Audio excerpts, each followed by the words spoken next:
ओम शांति। एक साथ 2023 के ईश्वरीय महावाक्य हैं। आज के साकार मुरली का सार है। मीठे बाबा ने कहा, मीठे बच्चे, तुम्हें अपने ही तन मन धन से भारत को पावन बनाने की सर्विस करनी है। इस भारत को माया रावण से लिबरेट करना है। प्रश्न है मुरली का, जो बच्चे देही अभिमानी रहने का पुरुषार्थ करते हैं वह किस फिक्र से छूट जाते हैं। जो इस देह में नहीं बल्कि आत्मा के अभिमान में रहते हैं, उनके साथ में कौन सी फिक्र नहीं रहती। उत्तर, इस पुराने शरीर का कर्म भोग जो घड़ी घड़ी भोगना के रूप में आता है कि नहीं आता है। यदि हम शरीर को समझ करके देह अभिमान में रहते हैं तो हर बात में चिढ़ आती है ना। आप कुछ भी काम करते हैं, आपको अकेला करना पड़ जाता है तो आपको बहुत चिढ़ आती है। बीमारी होती है, शरीर को शरीर समझ करके उस बीमारी को हम बहुत दुख में सहन करते रहते हैं। लेकिन हम यदि ये सोचें कि ये तो हमारे पुराने हिसाब हैं तो फिर हमें वो हल्का महसूस कराता है। तो जब हम इस पुराने शरीर का कर्म भोग जो घड़ी घड़ी भोगना के रूप में आता है, हिसाब किताब चुकतू करना पड़ता है, इसकी फिक्र से वह छूट जाते हैं, क्योंकि उनकी बुद्धि में रहता अभी तो हमें पुराने हिसाब किताब चुकतू कर कर्मातीत बनना है।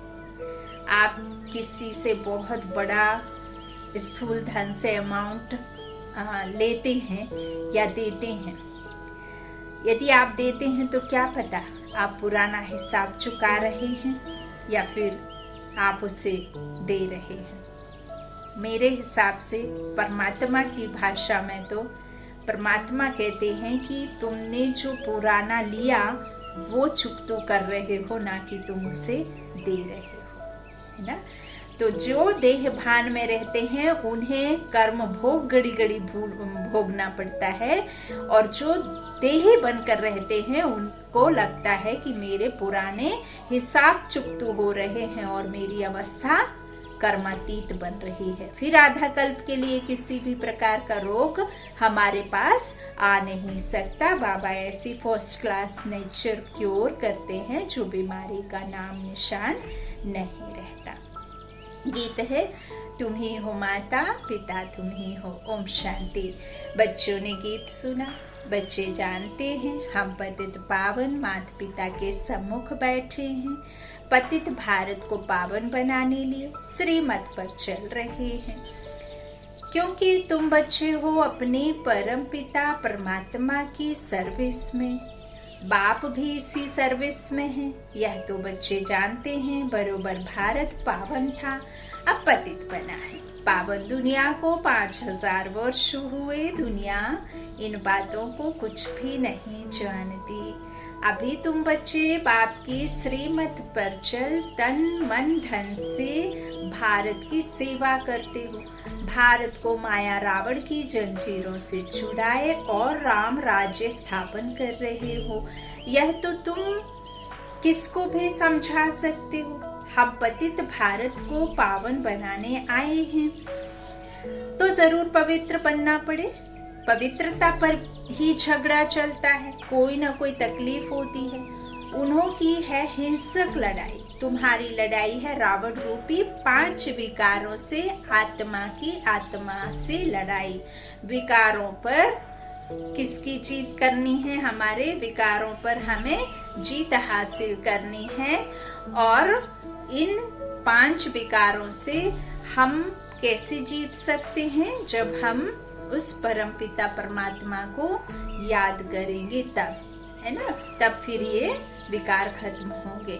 तो हमारी लड़ाई बाहुबल या कोई शस्त्र अस्त्र या किसी तरह की मुख से डिबेट या किसी तरह का किसी के साथ में लड़ाई इस तरह की नहीं है, शस्त्रों अस्त्रों की, है ना ही शास्त्रों की। हमारी लड़ाई है हमारी खुद से, विकारों से। तो तुम यह भी जानते हो कल्प कल्प हम श्रीमत पर चले हैं। ये नई बात नहीं है। इस समय सारी दुनिया रावण की मत पर चल रही है। श्रीमत से तुम देवी मत वाले देवता बनते हो। देवी देवता कैसे होते हैं? दाता भाव वाले, सिर्फ और सिर्फ देने की चाहत होती है। मर्सीफुल बाप के बच्चे मास्टर मर्सीफुल बनते हैं, है ना। तो बाबा कहते हैं अभी तुम ब्राह्मण वर्ण के हो, तुम अभी शिववंशी, है ना, शिव की पालना में हो। फिर श्रेष्ठ आत्माएं जो ब्राह्मण आत्माएं हैं ना, वो देवी देवताओं से भी श्रेष्ठ मानी जाती हैं, क्योंकि यहाँ ईश्वर की पालना में है। वहाँ ईश्वर के द्वारा जो पढ़ाई पढ़ी होती है उसकी हमें क्या मिलती है? प्रालब्धि प्राप्ति। तो देवी देवताओं के पास में फिर कुछ भी नहीं रहता, ना ही ये ज्ञान, ना ही परमात्मा की पालना, और ना ही परमात्मा की सच्ची पहचान, कुछ भी नहीं रहती। तो इसीलिए ब्राह्मण श्रेष्ठ है। बाबा कहते हैं अभी तुम ब्राह्मण वर्ण के हो, तुम सारी दुनिया को पतित से पावन बनाते हो। बेहद का बाप आते हैं बच्चों के पास, बच्चे कहते हैं हम तन मन धन से भारत को फिर से देवी राज्य बनाते हैं, क्योंकि भारत सतयुग के आदि में राजस्थान था, राजाओं का स्थान था। हम अपना देवी राज्य स्थापन कर रहे हैं। जैसे बापू गांधी ने तन मन धन से सेवा की, जेल में गए तो तन की सेवा हुई ना, मन भी उसमें लगा हुआ था। अभी तुम जानते हो बाप माया रावण से लिबरेट करते हैं, यह बेहद का बाप है। वह भारत का बापूजी था, सभी का नहीं था। वैसे भी बुजुर्गों को बापूजी कहते हैं, मेयर को भी बापूजी कहते हैं। फादर्स तो बहुत हैं, तुम्हारा फादर एक है, दूसरा ना कोई। बेहद का बापू एक है, शिव बाबा। वह भारत को पावन बनाने की सर्विस में उपस्थित हैं। अब भल गांधी जी ने इस देश पर अपनी जान कुर्बान करी, लेकिन उनकी उस जान के बदले में, उस कुर्बानी के बदले में किसी आत्मा की सदगति तो नहीं होती ना। हाँ, वो विश्व की शांति के लिए लड़े, लेकिन वो तो शांति दिला नहीं पाए, क्योंकि एक ही है जो शांति का सागर है, और एक ही है जो फादर, जिससे क्या कहेंगे, बेहद का बाबू, है ना। तो शिव बाबा वह भारत को पावन बनाने की सर्विस में, अब वह क्या हुए हैं, भारत में उपस्थित हुए हैं। जरूर कोई शरीर में आया होगा, साथ में मददगार भी होंगे, अकेला तो नहीं होगा। तुम शिव शक्ति सेना हो, है ना। तुमको समझाने में बड़ा सहज है। उन्होंने भारत को स्वतंत्र कराने में कितना सहन किया गांधी जी ने। अबलाएं भी जेल आदि में गई, जास्ती दुख पुरुषों ने उठाया था।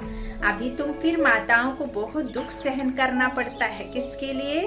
विष के कारण, है ना, विकारों से बचने के लिए। क्योंकि परमात्मा तो कहते जो पवित्र होंगे वही पवित्र दुनिया के मालिक बनेंगे। तो इसके लिए माताओं को फिर दुख सहने पड़ते हैं, है ना। तो बाबा कहते तुम समझा सकती हो, बाप आया है नई सृष्टि रचने, तो पहले पहले ब्राह्मण चाहिए। ब्रह्मा मुख वंशावली ब्राह्मण, फिर तुम देवी अर्थात विष्णु की वंशावली बनते हो। यह बुद्धि में रहना चाहिए। बरोबर हम बाबा के साथ मददगार हैं। श्रीमत पर तो हजारों लाखों का चलना है। बापू को भी बड़ी सेना थी, उनमें भी कोई अच्छे नामी ग्रामी थे, कोई कैसे थे। उस बापू ने फिरंगियों अंग्रेजों से छुड़ाया। अभी तुम बच्चों को रावण दुश्मन से छुड़ाने लिए श्रीमत दे रहे हैं बेहद के बापू। जैसे वह कहते हैं हम स्वराज्य स्थापन करते हैं, तुम्हारी बुद्धि में है हम श्रीमत पर देवी स्वराज्य स्थापन कर रहे हैं। कदम कदम पर श्रीमत लेनी पड़ती है, श्रीमत से श्रेष्ठ बनेंगे। हर एक कर्म बंधन अपना अपना है। कर्मातीत अवस्था को पाने के लिए अंत तक पुरुषार्थ करना पड़ता है। ये पढ़ाई अंतिम श्वासों श्वास समाई हुई हो, अंतिम तक पढ़ाई पढ़नी है। कर्मातीत अवस्था भी आई नहीं है, अनुज बहुत पुरुषार्थ करना है। कर्मातीत अवस्था वह जिसमें शरीर को भी कोई दुख ना हो। पुराने शरीर को तो अंत तक दुख होता ही है, क्योंकि ये पुराना है। ऐसे नहीं कि सब संपूर्ण हो चुके हैं, कर्म भोग चुकतो करना है। कर्मातीत अवस्था जब तक हो तब तक माया के तूफान कर्मों के हिसाब किताब की भोगना चली आएगी, उसका फिक्र नहीं नहीं करना है, बाप को याद करना है। बाप कहते हैं देही अभिमानी भव। यह अक्षर अभी के ही हैं जो गाए जाते हैं। मनुष्य तो जानते नहीं इसका अर्थ क्या है। अभी तुम जानते हो सोल कॉन्शियस से हम अकेला होकर बाप को याद कर सकते हैं। अब सोल कॉन्शियस बनना है, पुरुषार्थ करना है। मैं आत्मा, कौन? जो प्रकृति के बीच विराजमान है आत्मा। ये आत्मा कर्मेंद्रियों के द्वारा परम पिता परमात्मा को, बाप को याद करती है। सर्वव्यापी कहने से हम किसको याद करें? किस किस को याद करोगे? किसको याद करोगे? बाप ने समझाया है शांति के लिए कहाँ जाना नहीं है। मैं आत्मा शांत स्वरूप हूँ। शांति मेरे गले का हार है। जिस शांति को हम युगों युगों तक बाहर ढूंढते आए, वो तो मेरे अंदर ही है। मैं हूँ ही शांत, मैं हूँ ही शांति के सागर की संतान, मैं हूँ ही शांति धाम से आई हुई आत्मा। तो मैं शांत हूँ। तो बाबा कहते इसे बाहर ढूंढने की आवश्यकता नहीं है। कर्म तो करना ही है, अशरीरी होकर रहना है। हम आत्मा है, यह ऑर्गन्स है। ये ऑर्गन्स हैं। बाबा कहते सर्वव्यापी कहने से तुम भूल जाते हो ना, तो इसीलिए फिर ये ऑर्गन्स हैं। आत्मा का तो स्वधर्म है ही शांत। हम बाजा नहीं बजाते। वह सन्यासी आदि तो हठ योग करते हैं, प्राणायाम चढ़ाते हैं, फिर अभ्यास करते हैं, खड्डे में जाकर अनेक प्रयत्न करते हैं। यहाँ हठ योग की कोई बात नहीं है। बाबा कहते हैं कोई आपकी कमर तिरछी नहीं हुई है, बुद्धि तिरछी हुई है, तो बुद्धि तिरछी करने के लिए आपको मेरी याद में रहना होगा। ना कि पैर के ऊपर पैर चढ़ाकर बैठना, ना ही कमर सीधी करके बैठना, ना ही सिर नीचे ऊपर पैर करके कोई शीर्षा आसन करना, या इस तरह से कुछ भी आपको बटरफ्लाई या कोई इस तरह से नहीं करना। वो है जो हठ योग। उसके द्वारा आपके शरीर की फिटनेस भले ही हो और टूट भी जाए, लेकिन मैं जो हूँ वो तुम बच्चों को सहज योग, कर्म योग, घर में रहते हुए, गृहस्थ में रहते हुए, जॉब पेशा आदि करते हुए मेरी याद में कैसे रहना है, मैं तुम बच्चों को सहज योगी, राज ऋषि, राजयोगी बनाता हूँ। उसके लिए किसी भी तरह का आसन लगाने की आवश्यकता नहीं। कोई चित्र आदि रखकर मुझ बाप को याद करने की दरकार नहीं। कोई परमिशन लेकर के मेरा कोई इस तरह से परमिट चाहिए नहीं होता। ना मेरे कोई दान धन देने से मेरी प्राप्ति होती है, ना मंदिर में विराजमान मूर्तियों के सामने जाकर के खड़े होकर प्रार्थना करने से मेरी प्राप्ति होती है। मैं मंदिर में नहीं बल्कि तुम्हारे मन में हूँ, और वो भी सच्चे मन से याद करोगे। जहाँ याद करोगे वहाँ मैं उपस्थित हूँ, लेकिन कण कण पत्थर ठिक्कर बित्तर में मैं नहीं हूँ। मैं सिर्फ और सिर्फ इस संगम पर आता हूँ। भक्ति काल में भी जो साक्षात्कार होते हैं, चूंकि तुम्हारा किसी के आधार के द्वारा मुझ बाप को याद करना होता है, तो भक्ति का फल भी मैं ही देता हूँ। जिसकी तुम भक्ति करते हो वो उस समय है ही नहीं, और मैं जो ऊपर बैठा समझता हूँ कि भक्त मेरे लिए कर रहे हैं, तो मैं ही साक्षात्कार कराता हूँ। कृष्ण की भल भक्ति करते हो, लेकिन कृष्ण को पता ही नहीं होता कि कोई मेरी भक्ति कर रहा है ना। तो ये सारी बातें बुद्धि से समझना है। बाबा कहते हैं यहाँ कोई हठ योग नहीं करना है। सन्यासी आदि करते हैं, प्राणायाम चढ़ाते हैं, फिर अभ्यास करते हैं। कहीं खड्डे में जाके, जंगलों में जाकर के अभ्यास करते हैं। खड्डे में जाकर अनेक प्रयत्न करते हैं। यहाँ हठ योग की कोई बात नहीं है। शरीर तो जब छूटा तभी जल बुझ गया, तो शरीर के साथ तो तुम्हारे संस्कार अच्छे बुरे जाते नहीं, आत्मा के साथ जाते हैं। बाबा कहते सिर्फ नॉलेज को समझना है, गॉड फादर की नॉलेज को कोई नहीं जानते, या तो कह देते गॉड फादर तो सर्वव्यापी है। इसको ही कहा जाता है मिथ्या ज्ञान। क्योंकि मिथ्या इसीलिए क्योंकि गॉड फादर भगवान जो है सर्वव्यापी नहीं है। सर्वव्यापी इस समय रावण है, और सर्वव्यापी रावण के होने से सर्व आत्माएं दुखी हो जाती हैं, और दुखी अशांत होकर उस एक को पुकारती हैं। तो यहाँ सर्वव्यापी रावण है। इसलिए बाबा कहते हैं इसको कहा जाता है मिथ्या ज्ञान, क्योंकि मैं सर्वव्यापी नहीं। तुम अब फादर को जानते हो, सभी का फादर एक है, वही आकर सृष्टि को पतित से पावन बनाते हैं। तुम बाप के साथ मददगार हो। पतित से पावन बन फिर पावन दुनिया में चले जाएंगे, वहां पावन देवी राज्य चलता है। पावन दुनिया के लिए तुम राजयोग सीख रहे हो, फिर टीचर बन तुमको सृष्टि चक्र का ज्ञान देते हैं, जिससे तुम स्वदर्शन चक्रधारी बन चक्रवर्ती राजा रानी बनते हो। गृहस्थ व्यवहार में रहते हुए इस अवस्था को जमाना है। तुमको कितना सहन करना पड़ता है, मार खाते हैं। इस यज्ञ में असुरों को कितने विघ्न पड़ते हैं, अबलाओं पर अत्याचार होते हैं। विकार के कारण कांग्रेसी उस जेल में जाते थे, तुम फिर कंसराज जरासंधियों की जेल में बांधे होती हो। बाबा कहते थोड़ा सहन करना पड़ता है। पावन बनने में मेजॉरिटी तुम्हारी है। हाँ, कोई कमजोर पुरुष लोग होते हैं तो फिर स्त्री को सहन करना पड़ता है। स्त्री का सहन किसको करना पड़ता है? जो कमजोर मनुष्य होते हैं, पुरुष, है ना। नहीं तो भारतवासियों का फायदा है 60 वर्ष के बाद वानप्रस्थ अवस्था को धारण करना। फिर गृहस्थ को छोड़ चाबी बच्चों को दे देते हैं।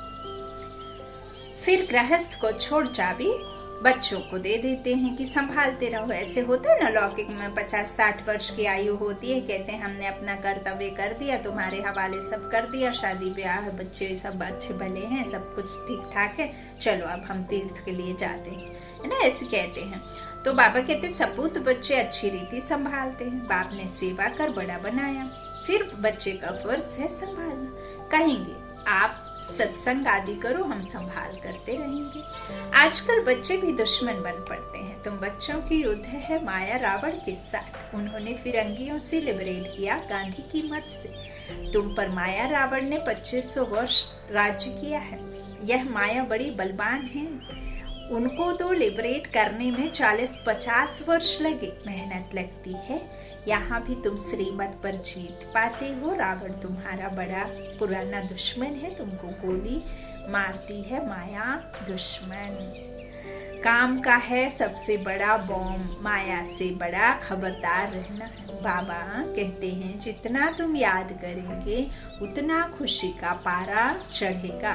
तुम जानते हो हम ईश्वर की औलाद बने हैं। ब्रह्मा मुख वंशावली, शिव ने हमें बनाया अपना अडॉप्ट कर बच्चा।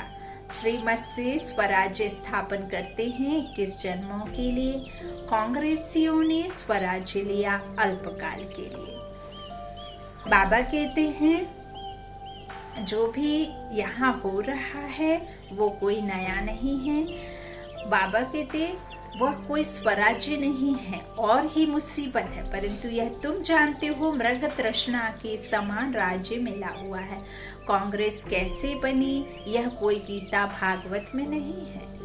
अभी तुम समझते हो उनको तो कुछ नहीं मिला, करके MP आदि बने, सो भी अल्पकाल क्षणभंगुर के लिए एक जीवन रहता है, फिर नया जन्म हो, फिर बनते रहो, पढ़ते रहो, करते रहो, है ना। तो उसे क्षणभंगुर के लिए कहा। अब तो सब दुखी हैं, हम स्वर्ग की स्थापना कर रहे हैं। ड्रामा में विजय तो तुम्हारी नूंधी हुई है। तुम राजयोग सीख रहे हो, जानते हो हम सूर्यवंशी बनेंगे। बाबा पूछते हैं तुम सूर्यवंशी बनने के लिए पुरुषार्थ करते हो व चंद्रवंशी बनने के लिए? तो कहते हैं हम सूर्यवंशी का करते हैं। मम्मा बाबा कहने वाले तो जरूर सूर्यवंशी ही बनेंगे। इसको कहा जाता है फॉलो फादर मदर।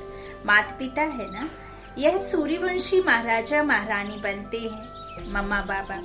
यह तो सबको 100% निश्चय है। माता पिता बच्चों को कहते हैं तुमको भी पुरुषार्थ कर तख्त नशीन बनना चाहिए, पुरुषार्थ करके फॉलो करना चाहिए।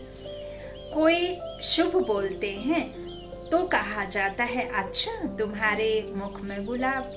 हाँ, अरे सूर्यवंशी बनना कोई कम बात थोड़ी ही है। कितने हीरे जवाहरों से सजे हुए महल होंगे, कितना ऊंच पद है। विचार करने से रोमांच खड़े हो जाते हैं। बाबा हमको कितना ऊंच बनाते हैं। हम तो कुछ भी नहीं जानते थे। गावड़े का छोरा गाया हुआ है ना, गावड़े का छोरा कोई कृष्ण श्री कृष्ण नहीं था। यहाँ गांव वाले कितने आए हैं, गरीबों का ही सौभाग्य है ना। साहूकारों का तो हृदय विदीर्ण हो जाता है। बाप कहते हैं मैं हूँ ही गरीब निवास, देखते हो कौन कौन आते हैं वर्षा लेने। तो कोई भी मिले बोलो हम भारत की सर्विस में हैं, तन मन धन से भारत को स्वर्ग बनाने की सेवा करते हैं। जिसके पास जो है वैसे सेवा करो। तो कोई भी इनकम टैक्स वाला ऑफिसर होगा तुमको झट माफ कर देगा। उस गवर्नमेंट के पास तो बहुत पैसे बर्बाद होते हैं। तुम्हारे पैसे तो भारत को आबाद करते। कितना फर्क है। किसको भी समझाओ तो वह चक्रित हो जाए। ओहो यह तो बड़ी भारी सर्विस करने वाले हैं। ऐसी सर्विस करो, बहुत बहुत मीठे बनो। सच्चे साहिब से सच्चा होकर रहना है। सच्चे दिल पर साहिब राजी। सच्चा दिल होगा तो वो राजी होगा, है ना। और उसकी रजा में तुम्हारी ही क्या है, खुशी होनी चाहिए। बाबा कहते हैं इस तरह उसको राजी करो, सच्चे साहिब को, है ना। नहीं करोगे क्या, करना है ना। तो बाबा कहते हैं सच्चे साहिब को याद भी करना है। अगर सचखंड का मालिक बनना है तो सच्चे बाबा को निरंतर याद करने का अभ्यास करो। सिमर सिमर सुख पाओ। ऐसा और कोई नहीं जिसके कलह कलेश मिटे हुए हों। कुछ ना कुछ बीमारी आदि होती रहती है। वहां तुमको कुछ भी नहीं होगा। जिस दुनिया के तुम मालिक बनोगे ना, वहां तुमको कुछ भी नहीं होगा। बीमारी आदि होती रहती है, वहां नहीं होती है। ऐसा नेचर क्योर कर देते हैं जो तुम कभी रोगी नहीं बनते। जब जो सीजन आनी होती है तभी आएगी। जितने समय के लिए आनी चाहिए उतना ही आएगी, ना एक पल ज्यादा ना एक पल कम। पंच तत्व भी सुख देने वाले। बाबा कहते हैं वहाँ सब कुछ मैं क्या करता हूँ, क्योर कर देता हूँ। वहाँ कोई रोगी नहीं बनते। 21 जन्म तुम निरोगी बन जाते हो तो इतना नशे में रहना चाहिए। फर्क समझाओ। पांडव कौरव क्या करत भय, उस बापू जी ने क्या किया, यह बेहद का बापू जी क्या करते हैं। बाप तुम्हें रावण की जंजीरों से छुड़ाते हैं। उस बाप को याद करने से तुम्हारे विकर्म विनाश होंगे। वह बाप भी है, टीचर भी है, सतगुरु भी है। जन्म जन्मांतर के पाप सिर पर हैं, उनसे पावन बनने का उपाय एक ही है। वह पानी की गंगा किसको पावन नहीं कर सकती। यह बाप की याद पावन बनाती है, क्योंकि यहाँ अकाल आत्माओं पर है, ना कि कोई जमीन की बड़ी फसलों पर। और कोई शरीर रूपी वस्त्र को पावन नहीं बनाना है, आपकी आत्मा को पावन बनाना है। तो आत्मा की शुद्धि ज्ञान से होती है, और ज्ञान सागर बेहद का बाप ही आकर के ये ज्ञान देता है, जिससे आत्मा पावन बन सकती है। गंदे विचारों की धुलाई, आसुरी अवगुणों की धुलाई, ब्रेन वॉश करने की ताकत सिर्फ उसी परमात्मा के पास है। बाबा कहते नदी से कोई पावन नहीं बन सकता। यह बाप की याद पावन बनाती है। ऐसे नहीं कि निष्ठा में बैठे। हाँ, बैठना भी अच्छा है, एक दो के बल से बैठ जाएंगे, परंतु बाबा कहते कैसे भी बैठो, याद तो चलते फिरते कार्य करते करना है ना। अब शरीर लिया है तो कर्म नहीं करोगे तो नहीं चलेगा, है ना, नहीं चलेगा ना। तो उस स्कूल में टीचर पढ़ाते हैं तो स्टूडेंट को टीचर को जरूर याद करना पड़े। बच्चों को बुद्धि में यह बैठ जाना चाहिए कि हमको बाबा पढ़ाते हैं। ऐसा कोई नहीं जो बाप टीचर को याद नहीं करे। तुम तो जानते हो अब वापस जाना है तो सतगुरु को भी याद करना पड़े। हा? तुम वंडरफुल बातें सुनाते हो। हमारा बाबा टीचर सतगुरु, सत बाप, सत टीचर, सतगुरु है। सत्य का संग ही तारता है, अर्थात मुक्ति, जीवन मुक्ति में ले जाता है। इस पुरानी दुनिया से सब वापस जाएंगे, फिर आकर नई दुनिया में राज्य करेंगे। तुम्हारी यह रेस है, बेहद की घुड़दौड़ है। ये शरीर मन रूपी, बुद्धि रूपी, उसमें सवार होकर विमान में घुड़दौड़ करता है। सब कहते हैं हम पहले पहुंचे तो याद करना पड़े। स्टूडेंट को दौड़ाया जाता है, जितना पुरुषार्थ करेंगे उतना विजय माला में पिरोए जाएंगे। अच्छा, माता पिता बाप दादा का मीठे मीठे सीखी लाधे बच्चों प्रति दिलवा जान, सिकवा प्रेम से याद प्यार। तुम बहुत प्यारे बनते हो। हम सो पूज्य देवी देवताएं थे, फिर हम पूज्य 2 कला कम क्षत्रिय चंद्रवंशी बने, फिर हम पुजारी वैश्यवंशी शूद्रवंशी बने, अब फिर हम पुजारी से पूज्य बन रहे हैं श्रीमत से। यह चक्र बुद्धि में फिराना है। अच्छा, रूहानी बाप की रूहानी बच्चों को नमस्ते। धारणा के लिए मुख्य सार, पहला, भारत को आबाद करने में अपना तन मन धन सब सफल करना है। बोध बहुत मीठे बन सेवा करनी है। सचखंड स्थापन करने के लिए सच्चा बनना है। दूसरा, विजय माला में पिरोने लिए याद की रेस करनी है। चलते फिरते कार्य करते बाप टीचर सतगुरु को याद करना है। वरदान है, त्याग और तपस्या के सहयोग से सेवा में सफलता प्राप्त करने वाले निरंतर तपस्वी मूर्त भव। सेवाधारी अर्थात त्याग और तपस्वी मूर्त। त्याग और तपस्या दोनों के सहयोग से सेवा में सदा सफलता मिलती है। तपस्या है ही एक बाप दूसरा ना कोई। यही निरंतर की तपस्या करते रहो तो आपको सेवा स्थान तपस्या कुंड बन जाएगा।